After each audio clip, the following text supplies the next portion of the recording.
آپ دولہا گیا تو پھر اب یہ سب چیزوں کی کیا ضرورت؟ یہ دولہے کے لیے سجائی گئی تھی. دولہا آیا, نکاح بھی ہوا اور چلا گیا. اب ہم یہ ساری لائٹنگ نکال دیتے ہیں, پھول نکال دیتے ہیں, کرسی ہٹا دیتے ہیں. یہ دنیا کا دستور ہے. دولہا آنے سے پہلے سجایا گیا اور دولہے کے جانے کے بعد ہٹایا گیا. یہی چلتا ہے. اب میں آپ کو بتاؤں, حدیث پاک کی روشنی کے مطابق اللہ رب العزت نے اس پوری کائنات میں پہلے زمین کو بچھایا, پھر آسمان کا چھت تانا اور درختوں کے کمکمے لگائے گئے, ستاروں سے جگمگایا گیا, چاند و سورج کو لائٹنگ میں بھیجا گیا, اور 1,24,000 نبیوں کو باراتی بنا کر بھیجا گیا. یہ سارا نظام میرے مصطفیٰ کی آمد کے لیے ہو رہا تھا.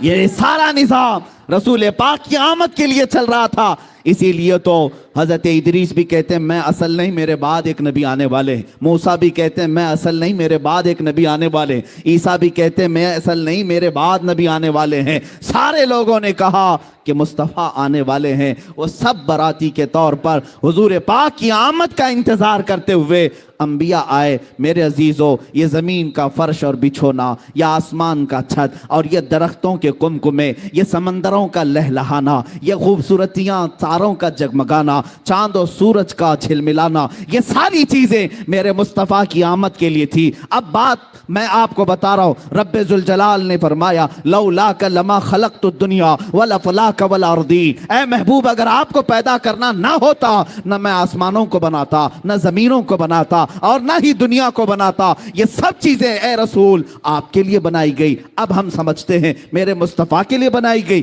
زمین بچھائی گئی, آسمان کا چھت تانا گیا, یہ سب ستارے جھلملا رہے ہیں.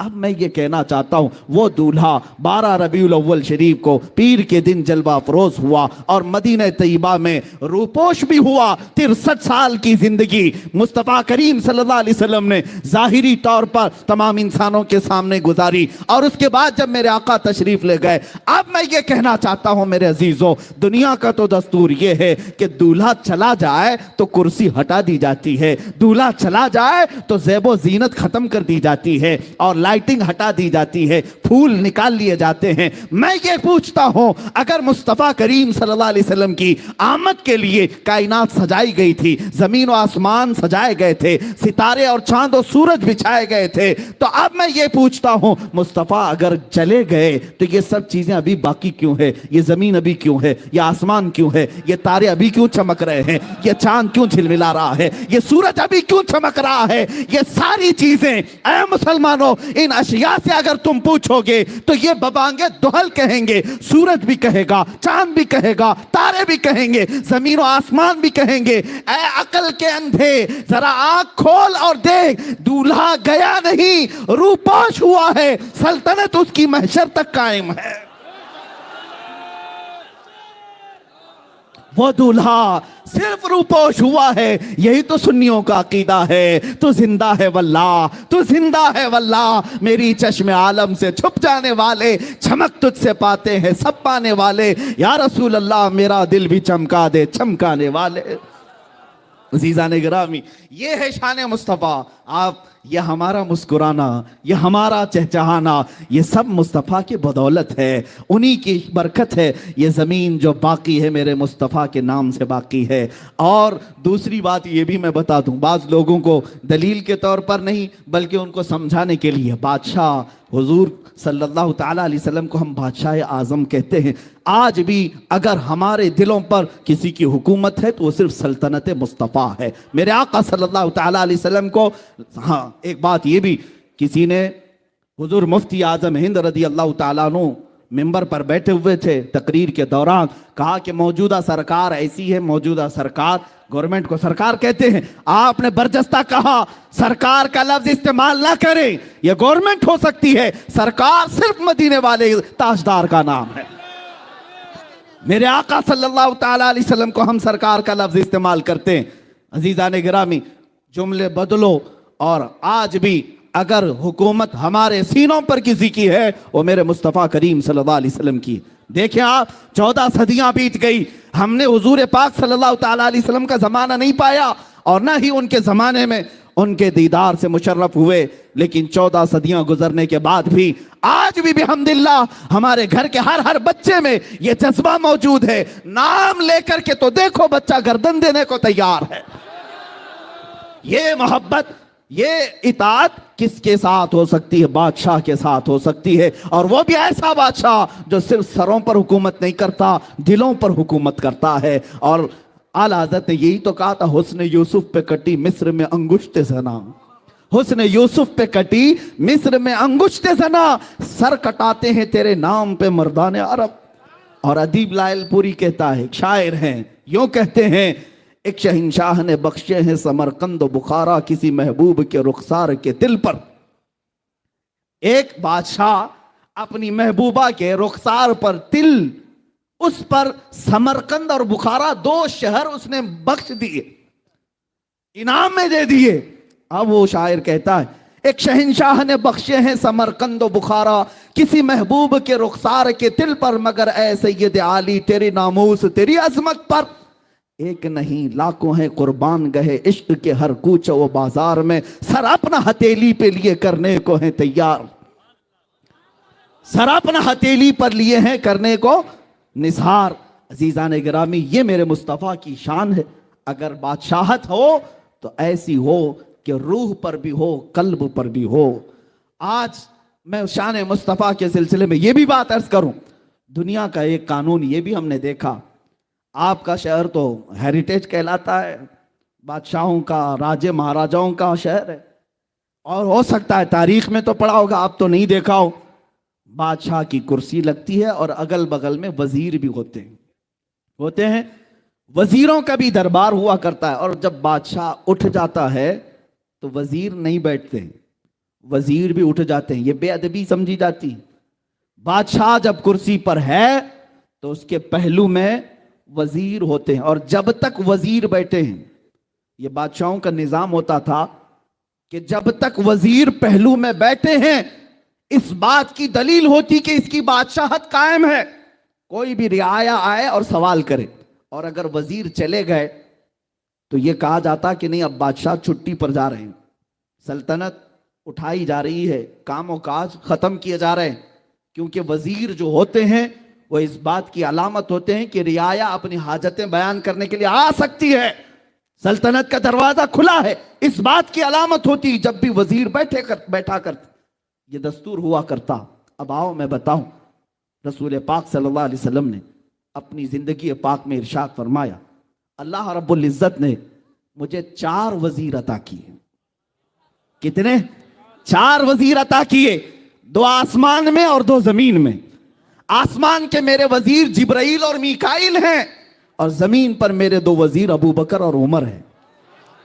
آپ ساری حدیثیں پڑھنا، حدیث کے راوی یہی کہتے ہیں مصطفیٰ آئے، ابو بکر اور عمر ساتھ میں آئے، حضور پاک صلی اللہ علیہ وسلم مسکرائے، ابو بکر عمر پہلو میں تھے۔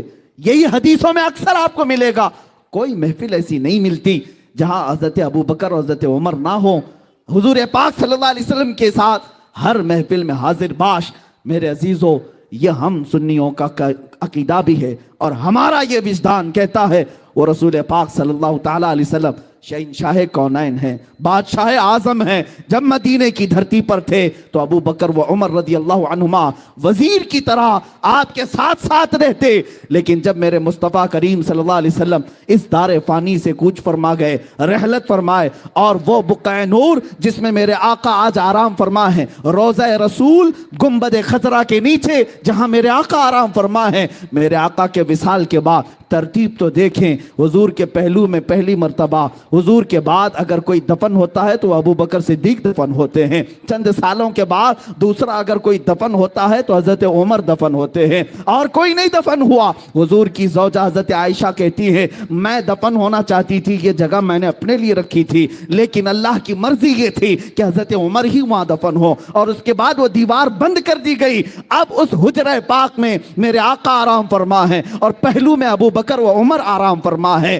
اب میں کہنا یہ چاہتا ہوں، دنیا کا دستور یہ کہتا ہے بادشاہ کے اگل بگل وزیر ہیں تو یہ اس بات کی علامت ہوتی ہے کہ سلطنت قائم ہے اور رعایا اپنی حاجتیں لے کر آ سکتی ہے۔ میرے مصطفیٰ کا دربار مدینے میں آج بھی اس بات کی علامت بنا ہوا ہے۔ اے سنیو، اے مسلمانوں، آؤ حاجتیں لے کر، اس لیے کہ بادشاہ اب بھی کرسی شہنشاہت پر بیٹھا ہے اور بغل میں ابو بکر و عمر وزیر بن کر کے آج بھی تشریف فرما ہے۔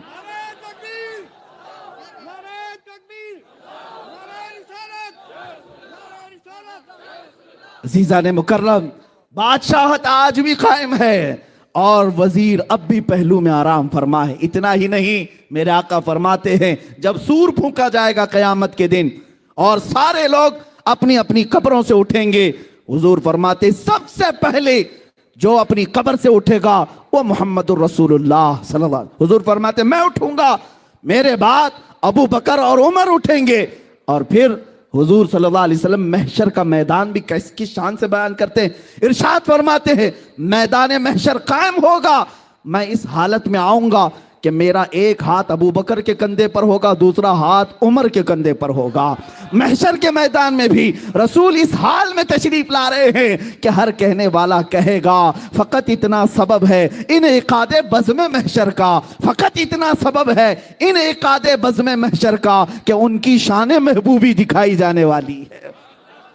قیامت کے دن بھی یہ بتایا جائے گا کہ آج شان ہے اگر کسی کی تو صرف شان مصطفیٰ ہے، میرے مصطفیٰ صلی اللہ علیہ وسلم کی شان ہے۔ عزیزان گرامی وقار، رسول پاک صلی اللہ تعالیٰ علیہ وسلم کی شان پاک کے سلسلے میں نے سیدنا موسیٰ کلیم اللہ علیہ السلام کی حیات سے ایک چیز لی تھی۔ دوسری ایک بات میں آپ کو بتا دوں، رحم و کرم میں بے مثال نبی، سجود و سخا میں بے مثال نبی۔ ایک بار حضرت موسیٰ علیہ السلام کے ساتھ یہ واقعہ پیش آیا کہ قارون جو بہت خزانوں کا مالک تھا، بڑے پیسے والا تھا، موسیٰ علیہ السلام نے کہا زکوٰۃ دے دینا۔ زکوٰۃ ان کے زمانے میں ان کی امت پر جو زکوٰۃ فرض تھی وہ 1/4 یعنی 25% دینا پڑتا۔ اب قارون کے خزانے بہت تھے، 70 اونٹوں پر تو صرف خزانوں کی چابیاں رکھی جاتی تھی، اتنا مالدار تھا۔ اس نے کہا میرے لیے رعایت کر دی جائے۔ آپ نے اللہ کی بارگاہ میں سفارش کی اور رعایت یوں کرائی کہ 1000 میں 1 روپیہ دے دے، اتنی آسانی کر دی گئی۔ اس حساب سے بھی جب اس نے کیلکولیٹ کیا تو کئی خزانے صرف زکوٰۃ میں جا رہے تھے، دینے کا ارادہ نہیں ہوا۔ مال بڑی خطرناک چیز ہے، کبھی کسی کے ہاں آ جائے تو کبھی دین اور ایمان بھی لے جاتی ہے، اخلاق و کردار بھی لے جاتی ہے۔ لیکن دعا یہ کرنا مال آئے تو عثمان غنی کا مال آئے، ابو بکر صدیق کا مال آئے، پھر کروڑ پتی بھی بنو کچھ فرق نہیں پڑتا۔ ہاں، اللہ اور رسول سے غافل کرنے والا مال نہیں آنا چاہیے۔ حضرت موسیٰ علیہ السلام کے ساتھ اس نے کیا کیا، قارون نے ایک عورت کو پیسہ دے کر کے زنا کا الزام لگانے کے لیے محفل میں حاضر کیا اور کہا کہ جب میں اشارہ کروں تو کہہ دینا میرے پیٹ میں موسیٰ کا بچہ پل رہا ہے۔ نبی پاک پر توہین، الزام، بہتان۔ عورت بارگاہ میں حاضر ہوئی، سب مجمع میں قارون کھڑا ہوا اور پوچھا زنا کی کیا سزا ہے؟ میرے موسیٰ علیہ السلام نے یوں کہا کہ اس کو پتھر مار کر کے ہلاک کر دیا جائے گا۔ اس نے کہا اگر آپ کریں تو معاذ اللہ۔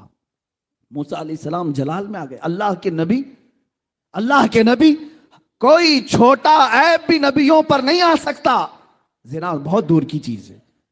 اس نے اشارہ کیا عورت کو کہ کھڑی ہو جا، بتا تیرے پیٹ میں کس کا بچہ ہے۔ وہ کھڑی تو ہوئی لیکن بول نہ سکی، تھر تھر کانپتی رہی، اور اس کے بعد کہا مجھے قارون نے پیسے دیے ہیں موسیٰ علیہ السلام پر الزام لگانے کے لیے۔ جب یہ بات سنی موسیٰ علیہ السلام کو اتنا جلال آیا، آپ نے زمین کو حکم دیا اے زمین پھٹ جا اور اسے نگل جا۔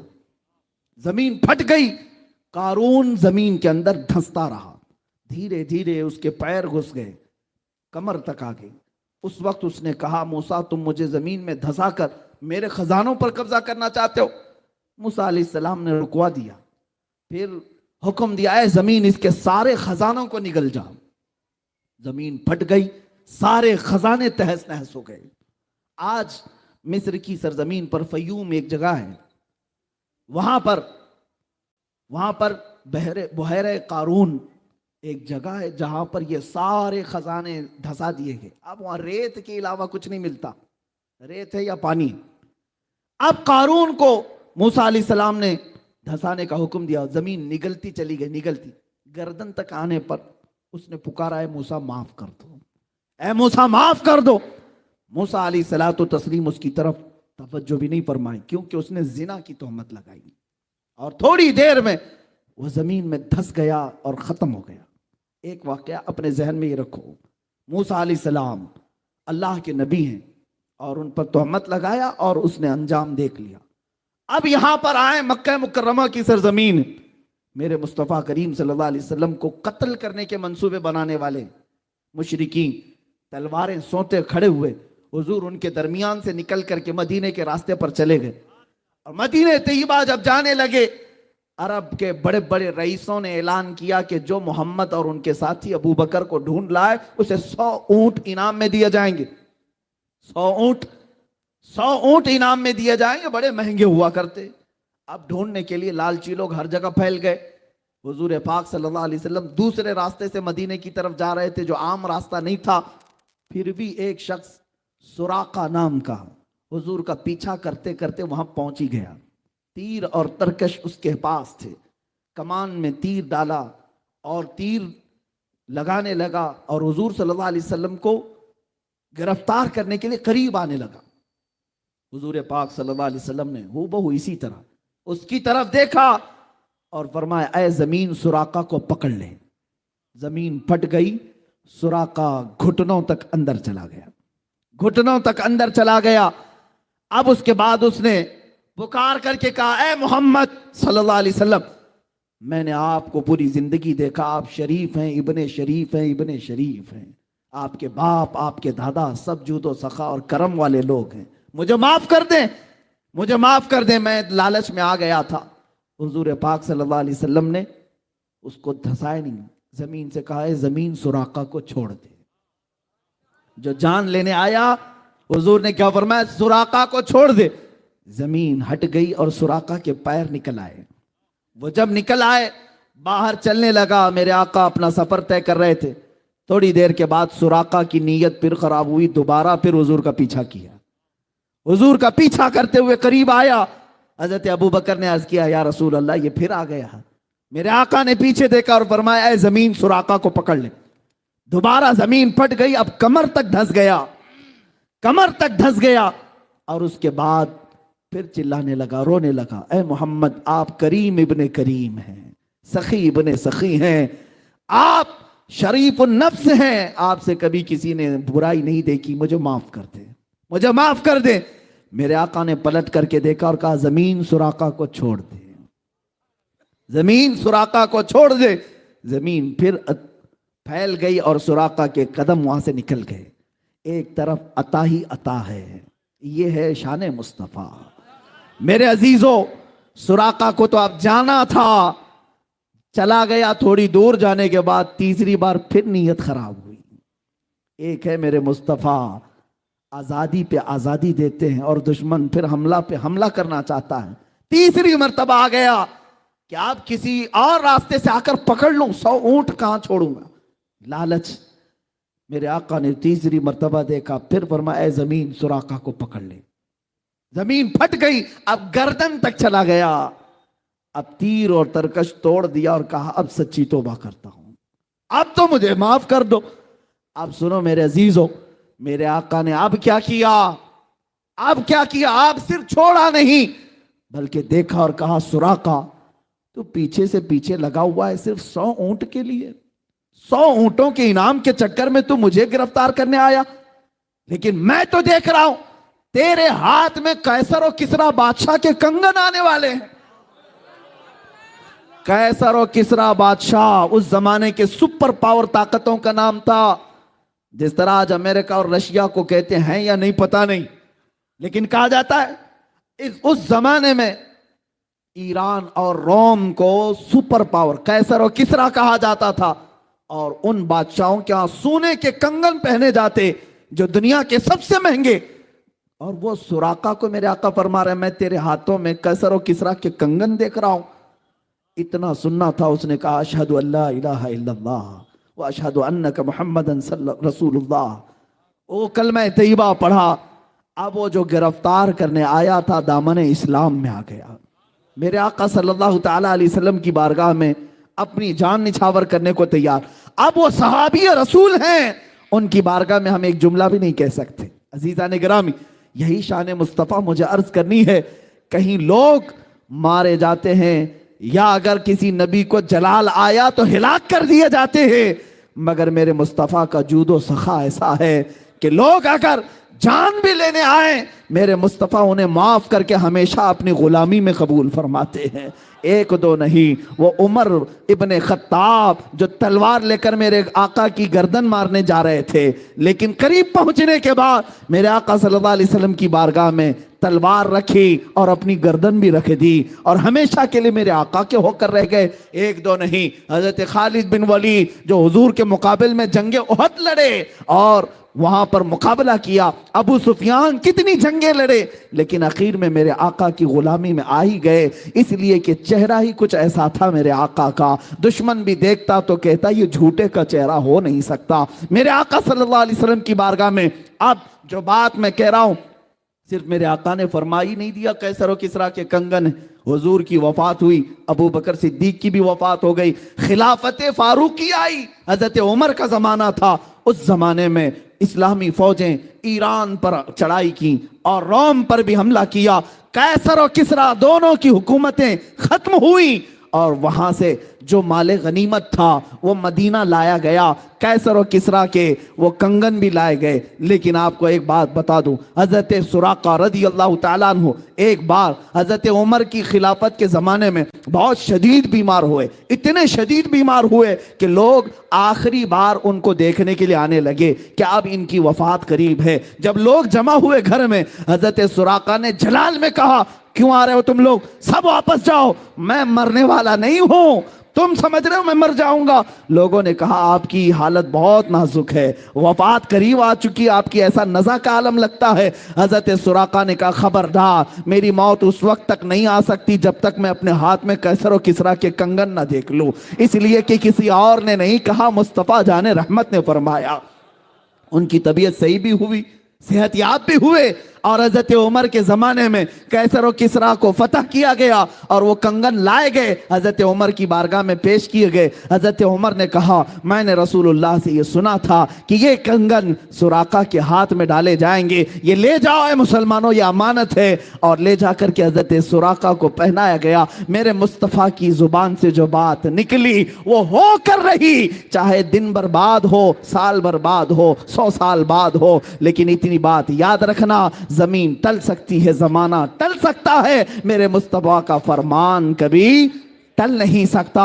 حضرت سراقہ کو کنگن ملنے کے بعد پھر ان کی وفات بھی ہوئی. عزیزان گرامی وقار, میں گفتگو طویل نہ کرتے ہوئے اپنی گفتگو کو سمیٹتا ہوں. شان مصطفیٰ صلی اللہ تعالیٰ علیہ وسلم یہ ہے کہ ان کا خدا خود بیان کرے, اور میرے آقا صلی اللہ تعالیٰ علیہ وسلم کی دنیا میں شان یہ تھی. لوگوں نے حاتم طائی کی سخاوت بیان کی. حاتم طائی کے کئی دروازے تھے, جس دروازے سے آدمی جاتا اسے حاتم طائی دے دیتا تھا, نوازتا تھا. لیکن لوگوں نے کہا رسول پاک کی بارگاہ میں جب کبھی کوئی آتا تو ایک ہی دروازہ تھا. لوگوں نے یہ کہا ادھر ایک دروازہ اور حاتم طائی کے 7 دروازے. کسی عاشق نے کیا خوب جواب دیا, ایسا کیسا ہو سکتا, سخی ہیں, حاتم طائی سے بڑے سخی ہیں, اس کے تو 7 دروازے تھے, ان کا تو ایک دروازہ تھا. عاشق رسول نے کہا میاں حاتم طائی کے 7 دروازے اس لیے تھے کہ ایک دروازے سے پیٹ نہیں بھرتا سائل کا, دوسرے دروازے پر جاتا, دوسرے میں پیٹ نہیں بھرتا, تیسرے پر جاتا, تیسرے میں پیٹ نہیں بھرتا, چوتھے میں جاتا. وہ 7 دروازوں کے چکر اسی لیے لگاتا کہ ایک دروازے پر پیٹ نہیں بھرتا. میرے مصطفیٰ کا ایک ہی دروازہ ایسا ہے, اتنا دیا جاتا ہے کہ اب سائل کے پاس دامن بھی تنگ ہوتا ہے. میرے کریم سے گر قطرہ کسی نے مانگا, دریا بہا دیے ہیں, دربے بہا دیے ہیں. اس میں ایک بات میں عرض کر دوں, بڑی لگتی ہوئی بات ہے. میلاد قریب آ رہا ہے, ہم سب کے لیے علاج بھی ہے, دوا بھی ہے. میں تقریباً ہر میلاد میں اس حکایت کو بیان کرتا ہوں. سعادت الدارین میں موجود یہ حکایت ایمان افروز ہے. ایک غریب آدمی, مفلس آدمی, قرض میں ڈوبا ہوا, پریشان حال, کئی لوگوں کے قرضے لیا ہوا آدمی تھا, اور اس کے جو قرض دار تھے انہوں نے پیسے مانگے. جب وہ دے نہیں سکا تو قاضی اسلام جو اس وقت تھے ان کے پاس مقدمہ کر دیا کہ یہ ہمارے پیسے لیتا ہے، کھا جاتا ہے، دیتا نہیں۔ قاضی نے بلایا اور کہا کیوں نہیں دیتا؟ کہا غریب آدمی ہوں، پیسے نہیں ہیں۔ کہا یہ بہانہ نہیں چلے گا، ان لوگوں کے جو تو نے قرضے لیے، قرض میں ڈوبے ہوئے لوگ جو آتم ہتیا کرتے ہیں، خودکشی کرتے ہیں، سن لو، بزدل نہ بنو، جان تمہاری بڑی قیمتی ہے، قرض میں اگر آج ڈوبے ہو، میاں اندھیرا آنے کے بعد اجالا بھی رب ذوالجلال ہی لاتا ہے۔ زندگی میں اگر اندھیرا آیا تو ڈرنا نہیں، کل کی صبح ہونے والی ہے، سورج تو نکلے گا۔ اب وہ قرضدار کو قاضی نے کہا 3 دن کا ٹائم دیتا ہوں، اگر ان کا قرضہ دے دیا تو ٹھیک ہے، ورنہ تجھے جیل میں ڈال دوں گا، جیل میں بھیج دوں گا۔ چھوٹے چھوٹے بچے تھے، بیوی تھی، روتا ہوا باہر نکلا، ایک بزرگ سے ملاقات ہوئی، پوچھا کیا بات؟ بتایا ایسا ایسا معاملہ ہے، قرض میں پریشان ہوں۔ اس بزرگ نے کہا کوئی بات نہیں، دنیا میں تجھے اگر تکلیف ہوئی ہے تو ایک کام کر، رات کو جا، نماز عشاء کے بعد کسی ایک اندھیری کوٹھری میں بیٹھ کر کثرت سے میرے آقا پر درود بھیج، حضور کو یاد کر اور اپنے غم کی داستان حضور کو ہی سنا۔ ان کا دربار آج بھی کھلا ہے۔ اس نے اس بات میں ہمت محسوس کی اور گھر آیا، رات کا وقت جیسی ہوا، نماز عشاء کے بعد کمرہ بند کر کے ایک اندھیری کوٹھری میں رونے لگ گیا۔ اور جب کسی پر غم آ جاتا ہے تو بے اختیار آنسو بھی نکلتے۔ درد اس طرح کا تھا کہ کوئی چیز اس کے پاس نہیں تھی، بیوی بچوں کو پالے کیسے اور قرضہ ادا کیسے کرے۔ روتا روتا درود تو پڑتا رہا، اور جب کافی رات ہو گئی، آنکھ لگ گئی، وہیں گر گیا، بستر پر لمبا ہو گیا۔ اور میرے عزیزو، یہی وہ رات تھی جب خواب میں تاجدار مدینہ تشریف لائے، میرے آقا صلی اللہ علیہ وسلم تشریف لائے۔ اللہ اللہ، وہ آفتاب رسالت، چمکتا ہوا چہرہ، گلاب کی پنکھڑیوں والے لب، جب میرے آقا تشریف لائے یہ کھل گیا، اور خواب میں ہی میرے آقا کے قدموں میں گرا۔ میرے آقا صلی اللہ علیہ وسلم نے کیا فرمایا؟ اے میرے غلام، کیا تو نے مجھے یاد کیا؟ کیا تو نے مجھے پکارا؟ ایک بات ہم نے بزرگوں سے سنا ہے، محمد کو ہم غم گساروں میں ڈھونڈو، محمد کو ہم بے قراروں میں ڈھونڈو۔ رسول پاک صلی اللہ تعالی علیہ وسلم جب کسی کا دل ٹوٹ جائے اس کے ہاں تشریف لاتے ہیں۔ اب اس غریب نے رونا شروع کیا، آقا میرے حال سب آپ پر آیا ہیں، آپ جانتے ہیں میں مفلس آدمی، غریب آدمی، تنگ دست آدمی۔ یہ حضور کی وفات کے 400 سال بعد کا واقعہ ہے، حضور کی وفات کے 400 سال بعد کا واقعہ۔ رونے لگا، کہا کہ میں قرض سے پریشان ہوں، قاضی نے مجھے کورٹ میں بلا کر کے کہا 3 دن میں اگر قرضہ نہیں دے گا تو جیل میں ڈال دوں گا، میرے بچوں کا کیا ہوگا، میری بیوی کا کیا ہوگا۔ رسول پاک صلی اللہ تعالی علیہ وسلم صاحب عطا ہیں، وہ کسی کو مایوس نہیں کرتے۔ ارشاد فرمایا ایک کام کر، کل صبح اٹھنے کے بعد شہر میں چلے جانا، شہر میں بادشاہ کا ایک وزیر ہے، اس کا فلاں نام ہے، وہ میرا بڑا عاشق ہے، میرا بڑا عاشق ہے، اس کے پاس جا کر کے کہہ دینا کہ تجھے رسول اللہ نے بھیجا، اور جتنے مال کی ضرورت ہے اس سے لے لینا۔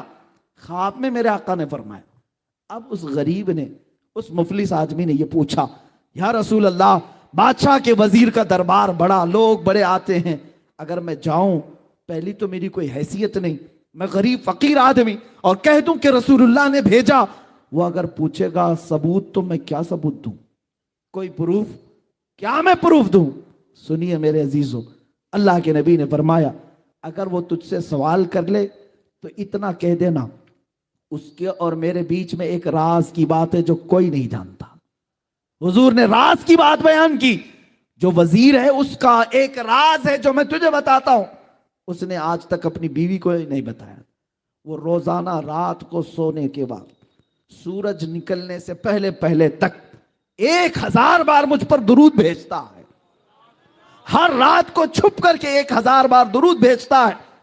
لیکن اس کے پاس جانا تو یہ کہنا کہ اے وزیر، کل کی رات تو نے درود پڑھنا بھول گیا اور سو گیا غفلت میں، کل کی رات تو نے درود نہیں پڑھا، جا کر کے اتنی بات کہہ دے۔ میرے آقا نے فرمایا اب یہ غریب آدمی وزیر کے دربار میں آیا، اور آنے کے بعد کہا کہ میں آپ سے اپنی حاجت لے کر کے آیا ہوں، مجھے رسول اللہ نے بھیجا ہے۔ وزیر نے کہا کہ میاں آج لوگ بڑی بات کرنے لگ گئے، مانگنا بھی ہے تو صحیح سے نہیں مانگتے, ایسی بات کرتے ہیں, حضور نے بھیجا, کیسے تو کہتا ہے؟ اس فقیر نے کہا, بڑے اس کو یقین تھا, اس نے کہا ہاں مجھے نبی اکرم صلی اللہ علیہ وسلم نے یہ بھی بتایا, روزانہ سورج نکلنے سے پہلے پہلے تو 1000 بار درود پڑھتا ہے, اور کل کی رات بھول گیا اور غفلت میں سو گیا. اتنا سنتے ہی وہ اپنی کرسی سے اچھل آیا اور کہا یہ بات میں نے اپنی بیوی کو تک نہیں بتائی, کسی کو نہیں معلوم, اور اگر تو جانتا ہے تو آج تو میں کامیاب ہو گیا, آج تو میں کامیاب ہو گیا. اب مجھے یقین ہوا کہ میرا درود حضور تک پہنچ بھی رہا تھا, میرے آقا سن بھی رہے تھے. اے آنے والے بتا تجھے کیا چاہیے؟ اس نے کہا میرے لیے یہ حاجت ہے. اس وزیر نے کہا ایک دو نہیں, میرا پورا خزانہ تیرے لیے ہے. آج تو نے جو بشارت لائی ہے, آج جو خوشخبری لائی ہے, وہ میری زندگی کی معراج ہے. جس مصطفیٰ کے لیے میں رات رات بھر بیٹھ کر کے درود پڑھتا تھا, ایک غریب نے میرے مصطفیٰ کی بشارت میرے گھر تک لائی ہے. عزیزان گرامی وقار, وہ خوش ہو کر بہت سارے مال سے اسے نوازا. سنو, ابھی واقعہ ختم نہیں ہوا, اصل بات تو یہاں شروع ہوتی ہے. اب وہ لے کر کے آیا, 2 دن بھی نہیں گزرے تھے, قاضی اسلام کے پاس آیا اور قاضی صاحب سے کہا ان قرضداروں کو بلاؤ جو مجھے بار بار قرض کا تقاضا کرتے ہیں, مال کا تقاضا کرتے ہیں. انہیں بلایا گیا. قاضی اسلام عدالت کی کرسی پر بیٹھے اور اس کے بعد اس مفلس اور غریب نے کہا آج جس کا جتنا قرض ہے سب دینے کو تیار ہوں, مال بھی میرے پاس ہے, پیسہ میرے پاس ہے, سب دے دوں گا. قاضی نے اس کی بات دیکھی اور سنی تو کہا بیٹھ جا کرسی پر تھوڑی دیر کے لیے. تھوڑی دیر بٹھانے کے بعد اب قاضی جو مقدمے میں شروع میں 3 دن پہلے جیل کی دھمکی دیا تھا, اب کہتا ہے اے مفلس غریب آدمی, آج کی عدالت میں فیصلہ بدل گیا ہے, تیرا قرض میں اپنی جیب سے ادا کروں گا, تیرا قرض میں اپنی جیب سے ادا کروں گا. وہ کھڑا ہو گیا, پوچھا 3 دن پہلے تو تم مجھے جیل میں ڈالنے کی دھمکی دے رہے تھے, اور آج اپنا قرضہ, میرا قرضہ تم اپنی جیب سے دینا چاہتے ہو؟ یہی بات 3 دن پہلے بھی کر سکتے تھے. قاضی اسلام کھڑے ہو کر کے کہتے ہیں در حقیقت 3 دن پہلے میں تجھے جانتا پہچانتا نہیں تھا. جب یہاں سے تو چلا گیا, رات کو جب سویا, میرا مقدر جگہ میرے آقا تشریف لائے, خواب میں میرے آقا تشریف لائے اور تیری طرف دکھا کر کے میرے آقا نے فرمایا اے قاضی اس کا فیصلہ نرم کر دے, یہ غریب میرا امتی ہے, یہ آج مفلس ہے, اس کے لیے نرمی کر. اگر تو اپنے مال سے قرض ادا کرے گا تو میں اللہ کی جنت میں تجھے محل عطا کروں گا. اے غریب, اے مفلس, میں یہ سودا تیرے ہاتھ نہیں بیچنا چاہتا, میں تیرا قرض خود اپنے ہاتھوں سے ادا کروں گا. اب قاضی اسلام بتاؤ کسی کورٹ کا جج کھڑا ہو کر کے کسی مجرم کی طرف سے صفائی دے رہا ہو اور اپنا قرضہ بھی دے رہا ہو, ایسا سننے کو نہیں ملتا. جب قاضی اصرار کرنے لگا اور یہ مفلس آدمی, غریب آدمی خود دینے پر اصرار کرتا رہا, یہ دونوں کی تکرار چلتی رہی, اور جو مجمع میں قرضدار بیٹھے ہوئے تھے سب اپنی کرسیوں سے کھڑے ہو گئے. کہا قاضی صاحب آپ بھی رہنے دیں, یہ بھی رہنے دیں, ہم نے اپنا قرضہ معاف کر دیا اور اب بھی اس کو اگر ضرورت ہے تو ہم زندگی بھر اس کو قرض دیتے رہیں گے. ہمیں معلوم نہیں تھا کہ میرے مصطفیٰ کی بارگاہ میں اس کا یہ مقام ہے. عزیزان گرامی, وہ عدالت کے اس جلسے سے نکلا شاداں و فرحاں ہو کر کے, خوشحال ہو کر کے. اسی واقعے کی طرف میں اشارہ کرتے ہوئے عرض کرتا ہوں, وہی تو دربار ہے, وہی تاجدار مدینہ ہے جن کی سخاوت کا عالم یہ ہے میرے کریم سے گر قطرہ کسی نے مانگا, دریا بہا دیے ہیں, دربے بہا دیے ہیں, واہ کیا جود و کرم ہے, شہ بتا تیرا نہیں سنتا ہی نہیں, مانگنے والا تیرا. اے مسلمانوں, میلاد مصطفیٰ آ رہی ہے, اپنے غموں کی داستان اگر کسی کو سنانا ہے تو اپنے آقا و مولا تاجدار مدینہ کو سنایا کرو, حضور کی بارگاہ میں پیش کیا کرو. یا رسول اللہ, آپ کی غریب امت آج ان پر ظالم اگر سوار ہیں تو ان کا ظلم آپ کی دعا سے ٹل سکتا ہے. میرے آقا اگر رحم فرمائے, اللہ کی بارگاہ میں سفارش کریں, یقیناً یہ حالات جو ابتر ہیں وہ بہتر ہو سکتے ہیں. عزیزان گرامی, کون دیتا ہے دینے کو منہ چاہیے, دینے والا ہے سچا ہمارا نبی, سب سے اعلیٰ وہ اولا ہمارا نبی, سب سے بالا وہ والا ہمارا نبی. بجھ گئی جس کے آگے سبھی مشعلیں, شمع وہ لے کر آیا ہمارا نبی. سب چمک والے اجلوں میں چمکا کیے, اندھے شیشوں میں چمکا ہمارا نبی. یہ شان مصطفیٰ ہے عزیزان گرامی وقار. یہ کائنات میں مسلمانوں کے لیے آج بھی وہ دروازہ کھلا ہے. ہم کیوں در بدر کی ٹھوکریں کھائیں, ادھر ادھر جائیں اور اپنے غموں کی داستان کبھی اس کو سنایا کبھی اس مالدار کو سنایا اور ذلیل و خوار ہو کر کے نکلتے رہے. ایک دربار میرے آقا کا ایسا ہے جہاں چور بھی چھپتا ہے, میرے آقا اس پر دامن رحمت ڈھال دیتے ہیں. ڈھونڈا ہی کرے صدر قیامت کے سپاہی, وہ کس کو ملے جو تیرے دامن میں چھپا ہو. آتا ہے فقیروں پہ انہیں پیار کچھ ایسا, خود بھیک دیں اور خود کہیں منگتے کا بھلا ہو. عزیزان گرامی وقار, رسول پاک صلی اللہ تعالیٰ علیہ وسلم کی یہ شان پاک کبھی ختم نہیں ہوگی. بیان نامکمل ہی رہے گا, اس لیے کہ جن سب کے قلم ٹوٹ گئے اور یہاں پر صفحے اس کے صفحے سیاہ ہو گئے مگر شان رسالت بیان نہ ہو سکی. آپ کو میں شعرائے بارگاہ رسالت کی بات عرض کروں. میرے آقا کی شان میں کبھی حسان بن ثابت یوں کہتے تھے, وَأَحْسَنُ مِنْكَ لَمْ تَرَ قَطُّ عَيْنِي وَأَجْمَلُ مِنْكَ لَمْ تَلِدِ النِّسَاءُ. آپ سے زیادہ حسین یا رسول اللہ میری آنکھ نے دیکھا ہی نہیں. یہ صحابی رسول کہہ رہے ہیں, کوئی صرف بریلی والا نہیں, صحابی رسول کہہ رہے ہیں آپ سے زیادہ حسین میری آنکھ نے دیکھا نہیں. یا رسول اللہ حقیقت تو یہ ہے آپ سے زیادہ خوبصورت کسی ماں نے آج تک جنا ہی نہیں. یہ حسان بن ثابت کہہ رہے تھے. اور امام شرف الدین بوسیری اسکندریہ کی سرزمین سے یوں کہتے ہیں, هو الحبیب الذی ترجا شفاعته لکل حول من الاحوال مقتحم. یا ربی بالمصطفیٰ بلغ مقاصدنا واغفر لنا ما مضى یا واسع الکرم. کبھی کسی شیرازی نے ایران کی سرزمین سے پکارا, لا يمکن الثناء کما کان حقه بعد از خدا بزرگ توئی قصہ مختصر. اور سعدی شیرازی نے کہا, بلغ العلا بکمالہ کشف الدجا بجمالہ حسنت جمیع خصالہ صلو علیہ وآلہ. اور فارسی کے مشہور شاعر عاشق رسول علامہ جامی کہتے ہیں, تنم فرسودہ جاں پارا ز ہجراں یا رسول اللہ, تنم فرسودہ جاں پارا ز ہجراں یا رسول اللہ, دلم پج مردہ آوارا ز عیسیاں یا رسول اللہ. چوبازوئے شفاعت را کشائی برگنہگارا مکن محروم جامی را درا آ یا رسول اللہ. شاعروں نے اپنی اپنی بساط کے مطابق عرض کیا. اب آؤ وہ شاعر مشرق قلندر لاہوری بھی جب پکارتا ہے, اقبال اپنی زبان میں یوں کہتا ہے بارگاہ مصطفیٰ کی شان بیان کرتے ہوئے, محمد کی محبت دین حق کی شرط اول ہے, اسی میں ہو اگر خامی تو سب کچھ نامکمل ہے. کی محمد سے وفا تو نے تو ہم تیرے ہیں, یہ جہاں چیز ہے کیا لوح قلم تیرے ہیں. قوت عشق سے ہر پست کو بالا کر دے, دہر میں نام محمد سے اجالا کر دے. سارے شاعر مصطفیٰ کی بارگاہ میں عرض کرتے رہے. اب آؤ شاعروں کا شاعر, کلاموں کا کلام, اماموں کا امام, بریلی کا تاجدار بھی بارگاہ مصطفیٰ میں شان بیان کرتے ہوئے یوں کہتا ہے,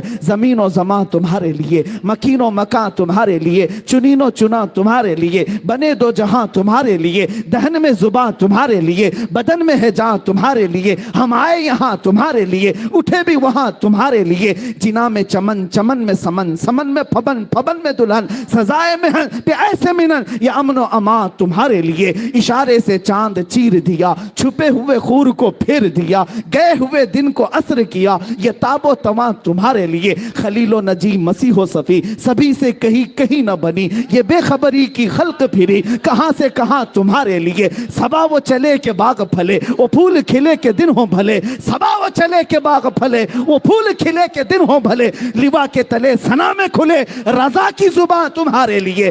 لوا کے تلے ثنا میں کھلے, یا رسول اللہ ہم سب کی زبان تمہارے لیے.